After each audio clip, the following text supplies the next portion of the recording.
ito ay rated SPG. Striktong patnubay at gabay ng magulang ang kailangan. Mukhang nalalapit na ngang magkaalaman. Magsisimula na kasi si Ramon na mag-imbestiga sa lahat ng ginagawa ni Olga. At dito ay malalaman nga ni Ramon na traidor pala ito at ito rin ang nagbalak na paslangin si Don Julio sa pamamagitan ng paglaso nito. Bagamat nang gagalaitin na si Ramon sa galit niya kay Olga ay hindi siya pwedeng basta-basta magpadalos-dalos sa mga kilos niya dahil baka makahalata si Olga na alam niya na ang katotohanan.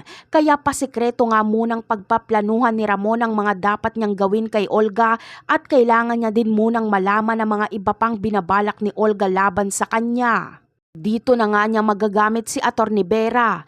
Tauhan pala ni Ramon si Atty. Vera at ito ang magre-report kay Ramon ng mga plano at mga binabalak ni Olga laban sa kanya.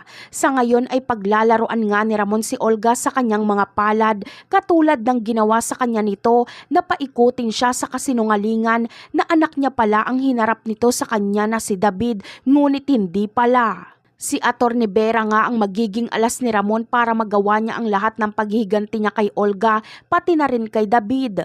Wala nang takas dito si Olga at David dahil kung tuso si Olga ay mas tuso at matalino si Ramon. Ginagamitan niya kasi ng utak ang bawat hakbang na kanyang gagawin para hindi talaga siya sumablay. Hindi katulad kay Olga na nagpapadala sa galit ng kanyang paghihiganti. Kaya sa oras na mag one-on-one na si Olga at Ramon ay makikita nga natin kung sino talaga ang tunay na gumamit ng utak. Bagamat sa umpisa ay maiisahan ni Olga si Ramon, ngunit agad din itong makakabawi at sa huli siya ang magtatagumpay.